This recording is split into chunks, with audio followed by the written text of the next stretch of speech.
When you implement a web application in a test-driven way, would you test whether the text of the start button is actually start? What about the CSS class of the button or its style? Would you test whether the button is disabled or enabled? Of all the possible tests you could write, which are the tests that provide value? And which are the tests that might get in your way later should you write them?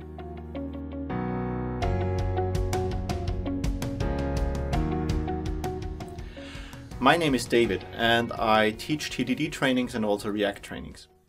And in autumn 2019 I wrote a React application in a test-driven way to practice and learn for my trainings. In this video series I want to show you some things that you might find interesting or that you might need should you want to develop a single page application using React in a test-driven way. I will not show you everything you need to develop the application from scratch, but you can always refer to the full code on GitHub, which I will link in the description of this video. So, the app itself is a simple kitchen timer and it counts down from a user-defined time.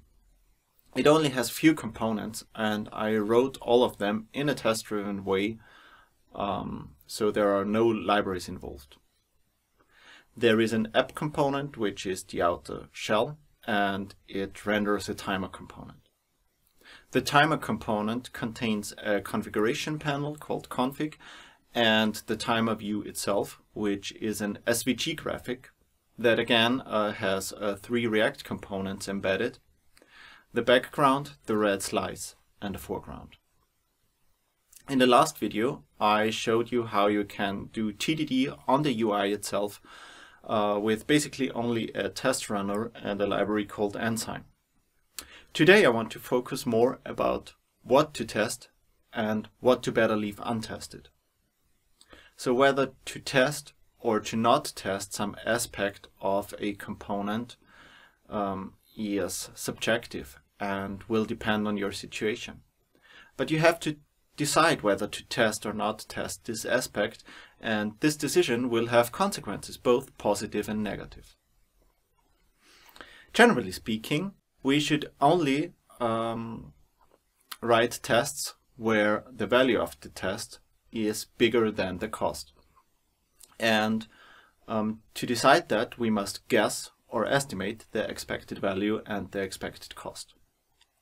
When we write the tests only after the production code, the value that the test might provide is that it might catch regressions later.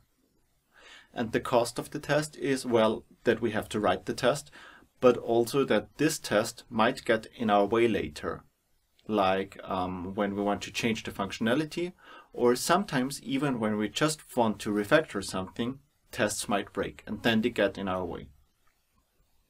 When we do test-driven development, when we write the tests before the production code, there's another way that the tests provide value to us.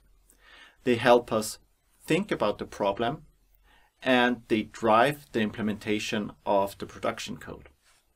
So with test-driven development, we know at least some of the value of the test up front. We know that the test we just write already provides some value, because it helps us think about the problem and the solution, and it will drive the implementation of the production code.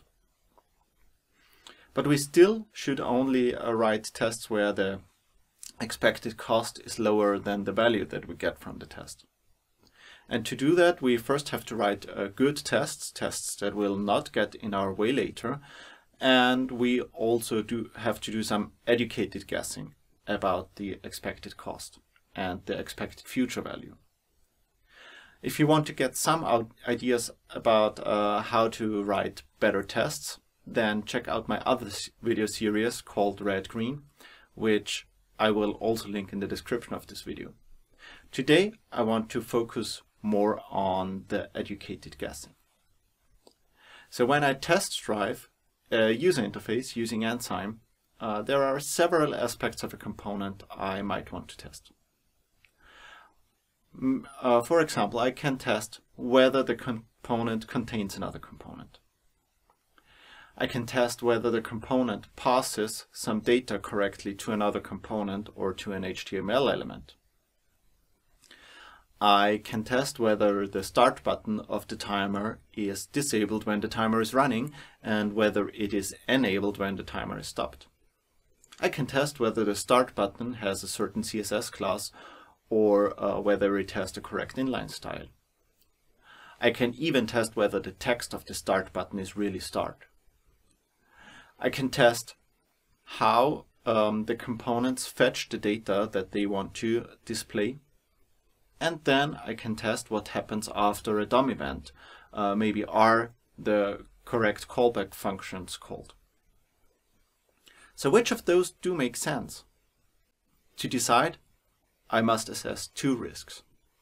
First, the risk that the test might get in my way later, like when I change functionality or refactor something, the test might break. And second, the risk of the application itself breaking without me noticing, without me having a test that tells me that the application just broke. In my case, I only want to test the behavior of the timer, because those are the tests that might catch regressions later and that provide value while I implement them. Like, I will not test things like button texts or CSS classes or inline styles. Those tests provide very little value while I write them. They do not help me drive the production code. And they also have very little regression catching value. Like, the text of the start button changed. So what? I bet in 99% of the cases this was on purpose and was not a regression. So those tests also come with a heavy cost. Like, every time somebody changes the visual design of the timer, some of those tests might break, even when the functionality of the timer stays exactly the same. On the other hand, the tests that I would write are the tests that test the functionality of the timer itself. Are the buttons disabled or enabled correctly based on the state of the timer? Do the components fetch the data to display correctly? And do they react correctly when a DOM event happened? So that means not all of the tests that we could write are tests that should be written. And to decide whether to test an aspect of the UI or not, we have to think about, do I need this test to drive my implementation? Do I need this test right now? Might this test catch a regression later and provide value? And how risky it is that the test will get in my way later when I want to change something. And this decision requires some educated guessing and a lot of experience. But don't worry if you get it wrong. Just delete the tests that have outlived their usefulness, or change them if you can. How do you decide which tests should be written and what aspects of your application to better leave untested? Let's have a discussion. Write a comment on this video. And do you want to learn or practice TDD, maybe even with React? Then check out our training offers at devteams.at/services/training.